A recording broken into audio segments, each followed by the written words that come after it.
नमस्कार दोस्तों, फिर से स्वागत है आपका मेरे यूट्यूब चैनल जिसका नाम है भूतिया दुनिया। आज की कहानी का शीर्षक है मौत का हाईवे। दोस्तों, ये कहानी है एक ऐसे परिवार की जो उस भयानक डरावने हाईवे पे ट्रिप के लिए निकले थे, मगर उनके साथ कुछ ऐसा भयानक हादसा होता है जिसकी वजह से आकाश का पूरा परिवार उस भयानक हादसे में अपनी जान गंवा देता है। तो दोस्तों, बढ़ते हैं आज की कहानी की ओर।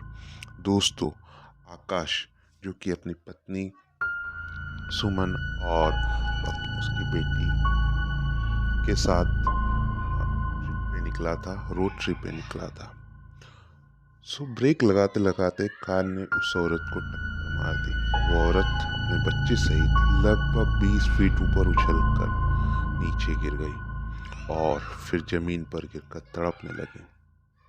वो भयानक मांजरा देखकर आकाश का के हाथ पैर कांपने लगे। आकाश ने अचानक से ब्रेक मारी। एकाएक ब्रेक लगाने की वजह से गाड़ी का पूरा नियंत्रण खो गया और गाड़ी पास के पेड़ से टकरा गई। आकाश की आंखों के आगे वही दृश्य बार बार घूम रहा था। उसके मुंह से बोल नहीं फूट पा रहे। अभी क्या हुआ आकाश? सुमन पूछती है, क्या हुआ आकाश? तुमने अचानक से गाड़ी क्यों रोक दी? आकाश, सुमन, एक्सीडेंट हो गया मुझसे। वो औरत, उस औरत को बच्चे समेत मार डाला मैंने। सुमन, ये क्या बोल रहे हो तुम? किस औरत को तुमने मार दिया? आकाश, सामने देखो, सामने देखो सुमन। सुमन, सामने? क्या है सामने? सामने तो कुछ भी नहीं है। आकाश कार के विंड स्क्रीन से सामने की ओर देखता है। वहां ना तो कोई औरत थी और ना ही कोई बच्चा। दूर दूर तक हाईवे सुनसान था। सुमन, सुमन, अभी अभी मेरी कार से एक एक्सीडेंट हो गया है। आकाश बार बार एक ही बात बोले जा रहा था, लेकिन सड़क तो पूरी तरह से सुनसान थी।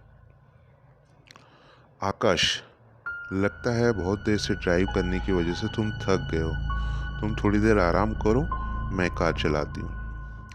तभी पीछे की सीट से अंशिका ने कहा, पापा, हम पहुँच गए हैं। नहीं बेटा, अभी नहीं पहुँचे हम, आकाश ने कहा। मुझे जोरों की भूख लगी है पापा, अंशिका ने कहा। वो चिप्स का पैकेट दिया था ना तुम्हें, सुमन ने कहा। वो तो कब का ख़त्म हो गया मम्मी, अंशिका ने कहा। गाड़ी में अब चिप्स के पैकेट और नहीं थे और ना ही कुछ खाने पीने का सामान था। आकाश रास्ते की ओर किसी लाइन में होटल देखने लगता है और बोलता है कि अगर तुम्हें भी कोई होटल दिखे तो मुझे बता देना। हम गाड़ी रोक कर और रास्ते में कुछ खा लेंगे और कुछ रास्ते के लिए चिप्स वगैरह रख लेंगे। लेकिन आकाश तो जैसे किसी अलग ही दुनिया में था। उसके आंखों के आगे वही दृश्य बार बार घूम रहा था। आकाश सोच रहा था कि ये कैसे हो सकता है? वो औरत और वो बच्ची कहाँ गए? मैंने देखा अपने आंखों से उन दोनों गाड़ी से टकरा कर गिरते हुए और तड़पते हुए। तभी सुमन बोलती, आकाश, क्या हुआ? क्यों रोक रखी है कार? चलो ना, मुझे भी भूख लगी है। लॉकडाउन में 2 साल घर में बंद रहते रहते आकाश, उसकी पत्नी और अंशिका बिल्कुल पक गए थे। 2 दिन पहले ही आकाश और सुमन ने अपनी बेटी अंशिका की जिद पर रोड ट्रिप प्लान किया था। वैसे मन तो दोनों का था कहीं बाहर घूम के आने का, इसलिए वे सभी पहाड़ों पर पूरे 10 दिन की छुट्टियां मनाने के लिए निकल पड़े थे। आकाश कार तो चला रहा था, लेकिन अब उसकी कार की स्पीड बहुत कम थी। हालांकि वो बात उसके मन में अभी भी घूम रही थी।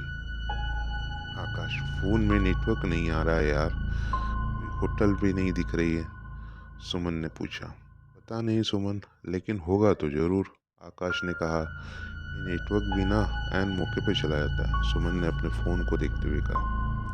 मम्मा, मैंने कहा था ना और चिप्स खरीद लो, लेकिन तुमने मेरी एक भी बात नहीं मानी, अंशिका ने मुंह बनाते हुए कहा।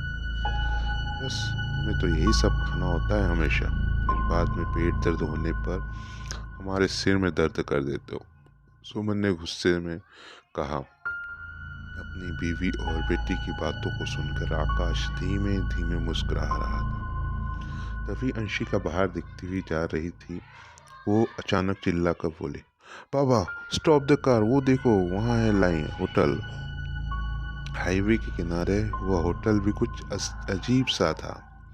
बाहर से देखकर उसे लग रहा था कि कोई बहुत मजबूरी में ही उस होटल में रुकता होगा और खाना खाता होगा। अब ऑप्शन क्या है आकाश, एक तो नेटवर्क नहीं आ रहा है फ़ोन में और आगे न जाने कितने किलोमीटर पर होटल हो, उसका कोई पता नहीं। तुम देख रहे हो ना अंशिका को कितनी जोरों की भूख लगी है। आकाश ने कार को उस अजीब से होटल के बाहर खड़ा किया और वो तीनों होटल के बाहर होटल पर जाने लगे। रिसेप्शन रिसेप्शन तो नहीं बोल सकते उसके। होटल के गल्ले पे एक अजीब सा आदमी बैठा हुआ था, जिसके चेहरे पर एक बड़े से कट का निशान था। अंशिका और सुमन तो उसका चेहरा देखकर डर ही गए थे। होटल में कुछ और स्टाफ था। वे सब के सब स्टाफ मेंबर्स उन्हें विचित्र नज़रों से देख रहे थे।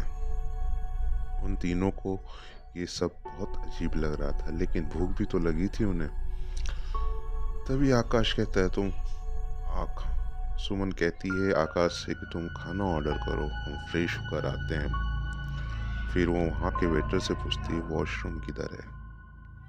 सुमन वहाँ के एक स्टाफ से सुमन वहाँ के एक स्टाफ से पूछती है वॉशरूम वो तो नहीं है मैम साहब, होटल के पीछे एक कुआं है, आप हाथ मुँह वहीं धो लीजिए और पीछे एक खाली मैदान भी है, अगर आप बाथरूम वगैरह जाना हो वहाँ चले जाइए, वहाँ के एक स्टाफ ने कहा।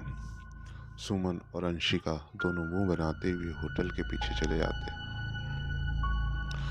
भैया खाने में क्या क्या है, आकाश ने पूछा। साहब हमारे यहाँ केवल वेजिटेरियन खाना मिलता है, आप बोलिए क्या खाएंगे। आकाश ने खाने का ऑर्डर दिया और होटल के बाहर लगी चारपाई पर बैठ गया और हाईवे से गुजरने वाली इक्का दुक्का गाड़ियों को देखने लगा। तभी आकाश की नज़र होटल के बाईं ओर बैठी एक औरत पे गई, जिसने अपनी गोद में एक बच्चा उठा रखा था। जैसे ही आकाश की नज़र उस औरत के चेहरे पे गई, उसके दिल की धड़कनें जोर जोर से धड़कने लगी। ये तो वही औरत है जो मेरी गाड़ी से टकराई थी। मैं इसे बिल्कुल नहीं भूल सकता। ये यही तो साड़ी पहन रखी थी उसने। वो औरत आकाश को विचित्र नज़रों से घूरने लगी।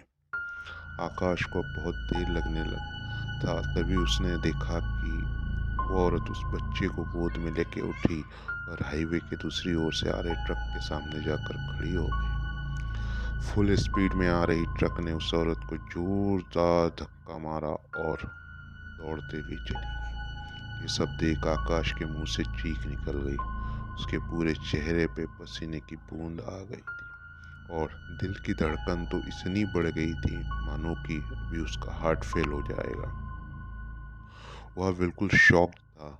तभी उसकी पत्नी सुमन भागते हुए आई।